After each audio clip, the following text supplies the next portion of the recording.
Selamat malam, perkenalkan nama saya Muhammad Arif Haki dengan NPM 2406431271. Pada malam kali ini saya akan menjelaskan tentang TPM Modul 9 dari Java. Ya, jadi yang pertama itu kita disuruh ngejelasin routing dan bagaimana routing bekerja, terus kasih contohnya kapan aja itu dipakai. Nah, jadi routing itu kayak merupakan sebuah proses untuk cari jalan terbaik biar si data ini bisa sampai ke eh, dari satu perangkat ke perangkat lain lewat jaringan. Misal kita ingin ngirim pesan nih, maka buka website. Nah, data itu nggak langsung nyampe ke tujuannya, tapi bakal ngelewatin beberapa jalur di jaringan. Nah, ini tuh merupakan tugas dari router untuk mengatur jalur itu. Nah, router tuh bakal ngeliat alamat tujuan di paket data. Terus bakal cek di routing table untuk tahu dia lewat mana nih, biar dia tuh secara cepat dan efisien. Nah, cara kerjanya tuh jadi kirim data nih, terus router pertama tuh nerima paket. Nah, itu bakal membaca alamat tujuannya. Nah, terus bakal tentuin kemana tuh biar bisa ke router lain tanpa bisa ke router lain atau langsung ke perangkat tujuan.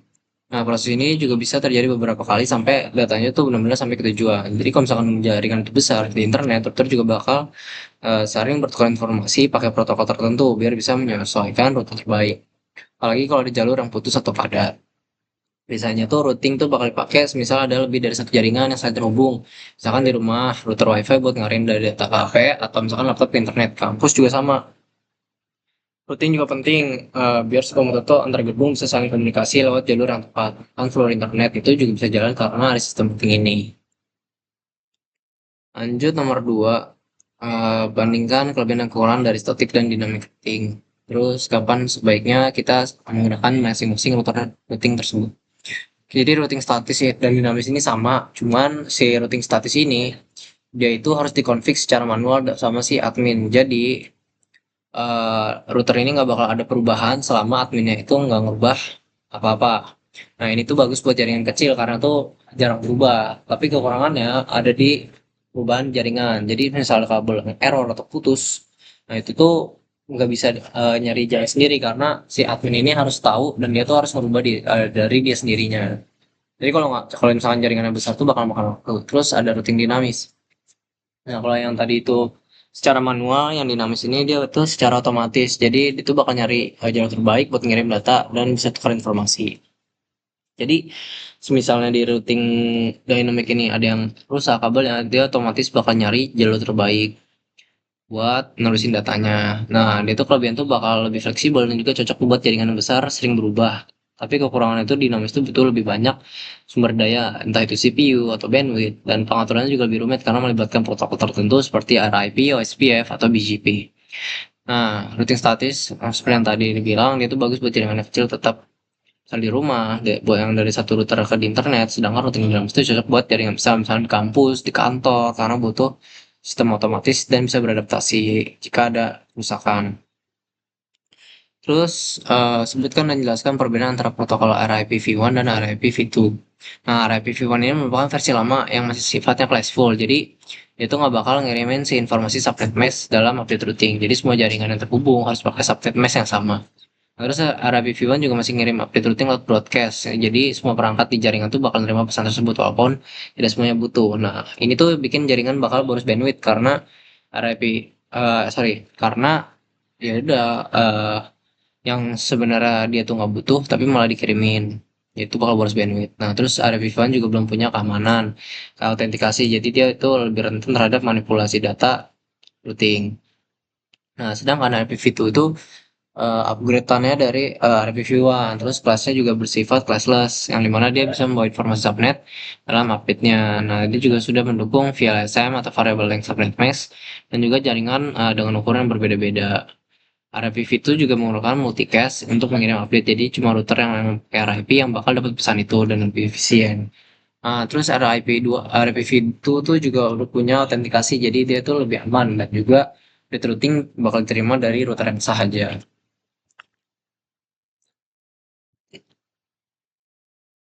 Terus nomor 4, kita akan jelasin metrik, administrative distance, dan juga proses penentuan routing. Terus kasih contoh. Jadi, metrik merupakan dia tuh kayak metode buat nilai seberapa baik suatu jalur. Nah, metrik ini tuh didasari pada berbagai faktor. Tergantung protokolnya, misalkan hop pada RIP, kecepatan pada link OSPF, atau misalkan bandwidth pada HRP. Nah, semakin kecil nilai metrik maka semakin baik. Jadi misalkan ada router punya dua jalan yang beda nih ke menuju tujuan. Nah, satu lewat 2 hop, yang satu lagi lewat 4 hop. Maka router yang bakal dipilih adalah 2 hop karena metriknya itu lebih kecil. Jadi itu nganggap si 2 hop ini lebih cepat dan juga lebih efisien. Terus ada AD atau administrative distance yang dimana dia itu digunakan buat membandingkan jalur yang berasal dari berbeda jenis protokol routing. AD ini menunjukkan seberapa dia percaya router terhadap sumber informasi tersebut. Nah, semakin kecil nilai AD, maka bakal semakin dipercaya. Misalkan ada dari jalur HRP dengan AD 90 akan lebih diutamakan dibandingkan dari jalur RIP dengan AD 120 karena HRP itu dianggap lebih akurat. Nah, terus ada contohnya nih, misalkan jaringan kampus yang pakai beberapa protokol routing sekaligus, misalkan aja OSPF dan juga RIP. Nah, jika router menerima dua rute menuju jaringan yang sama, satu dari OSPF dan satu lagi dari RIP, maka router itu bakal mirip dari OSPF karena AD-nya lebih kecil. Tapi kalau misalkan ada dua rute ya, dengan protokol yang sama, misalkan dua jalur sama-sama dari OSPF, baru metrik itu yang bakal dipakai buat nentuin mana yang terbaik. Lanjut ada sebutkan jelaskan perbedaan antara metode configure static routing menggunakan next hop address dengan forwarding atau exit interface. Oke, jadi kalau next of address ini kita bisa tulis alamat IP dari router ke tujuan berikutnya. Misalkan ada IP, nah artinya tuh dia tuh semua paket itu bakal menuju ke jaringan dari si IP tersebut. Terus bakal dikirim ke router dengan IP 10.1.1.2.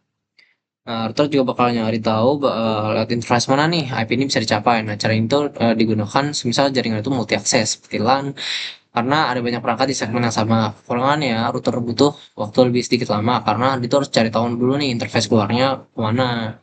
Sedangkan kalau misalnya exit interface, kita bisa langsung nyebutin nih interface mana yang dipakai untuk keluar. Misalkan ada IP dan dia tuh bakal keluar di serial 000.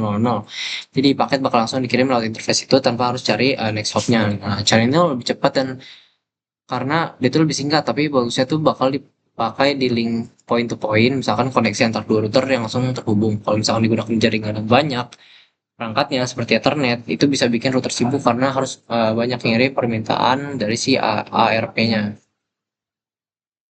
Lanjut, identifikasi serta bahas tiap jenis timer dalam RIP. Nah, oke, jelaskan kapan penyelesaian timer diperlukan agar menjaga kinerja tetap optimal. Oke, jadi yang pertama adalah ada update timer yang mana itu merupakan waktu rutin dari si router bakal ngirim informasi routing ke router lain.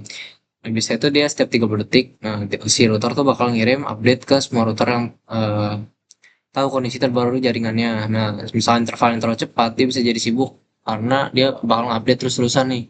Tapi kalau misalnya terlalu lama, perubahan jalur itu bisa terlambat disebabkan. Nah, yang kedua ada invalid timer, yaitu waktu tunggu untuk si router nganggap si ada nih satu rute udah nggak valid. Nilainya tuh waktunya biasanya 180 detik, yang dimana kalau misalkan dalam waktu itu router tidak menerima update dari sekitar tentang rute tertentu, maka router tersebut bisa dianggap mati. Nah, ini membantu router agar tidak terus memakai jalur yang sudah mungkin mati. Nah, terus yang ketiga ada hold down timer yang dimana setelah sebuah rute itu dinyatakan udah nggak valid, router itu bakal nahan rute itu sampai kurang lebih sampai 180 detik sebelum menerima update baru. Tujuannya biar si routernya tidak langsung percaya pada informasi yang mungkin salah atau nggak itu nggak stabil. Misalnya ada link baru benar nih, tapi masih belum stabil. Nah, terus yang keempat adalah fast timer yang dimana itu nentuin kapan router yang sudah invalid benar-benar dihapus dari akun routing. Dan biasanya tuh waktunya tuh sekitar 240 detik. Jadi kalau misalnya rute itu udah nggak aktif dan tidak ada update lagi, rute itu bakal dihapus untuk mencegah kebingungan dan atau kesalahan routing. Terus ada nomor 7 apa fungsi fitur auto summarization pada RIP. Biasanya dalam kondisi jaringan seperti apa fitur ini justru fitur ini justru malah ngerugiin. Oke, jadi fitur auto summarization pada RIP ini fungsinya itu buat nyederhanain informasi routing dengan cara dia itu menggabungkan beberapa subnet menjadi satu jaringan yang besar ketika melewati batas jaringan yang utama. Misalnya kalau misalnya ada beberapa subnet nih seperti 10.1.1.0 dengan subnet 24 dan 10.22.10.220 dengan subnet 24, maka router itu dengan otomatis bakal ngaktifin si auto summarization ini untuk membuat semua itu jadi satu jaringan besar. Misalkan dari di 10.0.0.0 dengan sampai 8. Nah, tujuannya tuh biar si table routing ini dia tuh jadi lebih ringkas dan proses pertukaran informasi itu antar router jadi lebih ringan. Nah, tapi di zaman sekarang itu udah pakai yang namanya VLSM, yang namanya Variable Length Mesh, atau punya banyak subnet yang bisa discontinuous network.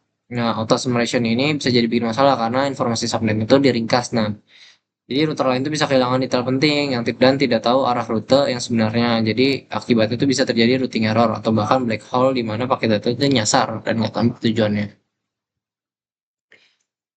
Nah, terus apakah fungsi dari perintah passive interface dalam konfigurasi RIP? Berikan contoh dan kapan dan mengapa administrator perlu menggunakan fitur ini. Oke. Fungsi dari perintah passive interface dalam konfigurasi RIP ini merupakan cara untuk menghitungkan router dari mengirim update routing lewat interface tertentu. Nah, tapi masih tetap bisa menerima update dari router lain. Jadi interface itu dibuat pasif, yang artinya dia tuh nggak bisa ikut nyebarin informasi routing, tapi tetap belajar dari jalur dari router yang lain. Contohnya adalah sebuah router di kampus yang terhubung ke jaringan LAN, berisi komputer dan laptop, bukan router lain. Kalau interface LAN itu aktif mengirim update RIP yang dimana semua perangkat ini di sana tuh bakal menerima pesan routing yang sebenarnya tuh nggak mereka butuhin, dengan menandai interface tersebut sebagai pasif. Nah, jadi router tuh nggak bakal ngirim update ke jaringan itu, sehingga trafficnya jadi lebih ringan dan aman karena informasi routing nggak bocor ke perangkat yang nggak perlu tahu. Terus fitur ini juga biasa dipakai ketika ada beberapa interface yang hanya terhubung ke jaringan end device, sementara hanya satu atau dua interface yang benar-benar terhubung ke router lain. Nah, dengan begitu admin tuh bisa ngejaga biar komunikasi CRIP ini bisa tetap efisien dan tidak membebani dengan broadcast yang tidak penting. Mungkin segitu saja dari saya. Jika ada salah mohon maaf. Terima kasih.